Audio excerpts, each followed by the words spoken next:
আজকে আমরা যে সিরিজটা ক্লাস 10-এর একটা 2026-এর এক্সামের জন্য প্রিভিয়াস ইয়ার কোয়েশ্চেন সলভের একটা সিরিজ আমরা চালাইয়া যাইলাম, যেটার মধ্যে ক্লাস 10-এর প্রিভিয়াস ইয়ার কোয়েশ্চেনগুলো আমরা আলোচনা করব আর এই নিয়মের অঙ্ক যেভাবে এই এক্সামে আইব সেই নিয়মটা নিয়ে আমরা দেখব। যে আজকে একটা কোয়েশ্চেন নিয়ে আইছি। কোয়েশ্চেনটা হইল গিয়া কোয়েশ্চেন পেপারটা হইল 2025-এ হাফ ইয়ারলির একটা এক্সামের কোয়েশ্চেন। প্রশ্নটার মধ্যে হয়েছে, দেখো চিত্রে, এই যে এই চিত্রটার মধ্যে দেওয়া হয়েছে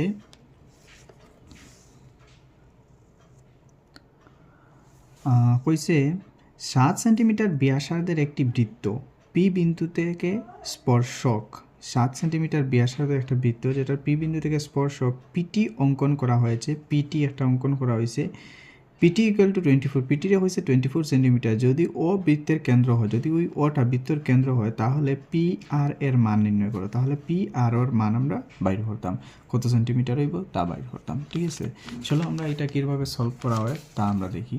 আমরা কোয়েশ্চেনটা কীটা করছি এখানে উঠাই লিছি। দেখো আমার এখানে কী হয়েছে, কেন্দ্র হয়েছে ওটা না, স্পর্শক আমরা জানি, স্পর্শক আমরা কারে কইমু, স্পর্শক ওইটা যেটা বৃত্তর কী করে, বৃত্তর সাইডে দিয়া পাশ দিয়া যায়, একদম লাগিয়া তার বৃত্তর সাথে, তারে আমরা কি হই, স্পর্শক কই। পিটি অঙ্কন করা হয়েছে, ওই যে পিটি অঙ্কন করা হয়েছে স্পর্শক, পিটির মান হয়েছে 24 সেন্টিমিটার। আমি পিটির মান কত লিখবো, 24 সেন্টিমিটার। পিটির মান আমরা লিখে নিলাম। এবং কি হয়েছে, আমার সাথে সাথে হয়েছে 7 সেন্টিমিটার ব্যাসার্ধটা কত হয়েছে, 7 সেন্টিমিটার। তাহলে আমরা দেখলাম এই অঙ্কর মধ্যে যদি আমরা কি করি, পাইথাগোরাসের ফর্মুলাটা ব্যবহার করি, তাহলে কী হইব, অঙ্কটা আমরা খুবই সহজে পাই যাব। তাহলে এখন আমরা এটার আনসারটা বের করতে পারবো পাইথাগোরাসের থিওরাম ব্যবহার করি। দেখো এটা হইল কি আমার এই ত্রিভুজের হাইপোটেনিয়াস,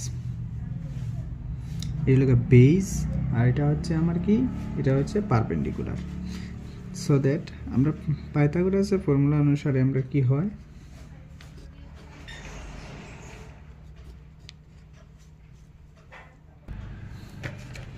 পাইথাগোরাসের থিওরাম অনুসারে hypotenuse base plus perpendicular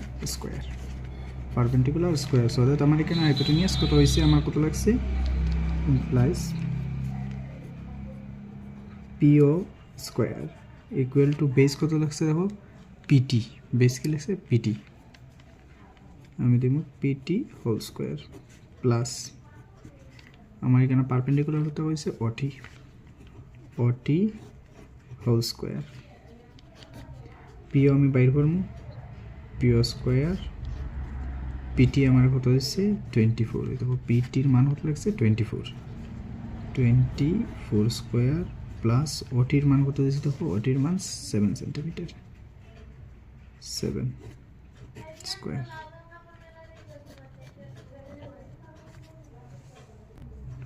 so 24 into 24 equal to আমার 24 স্কোয়ার হবে 576 প্লাস 49 implies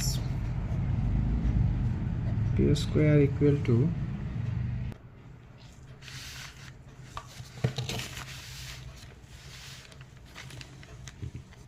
under root 625।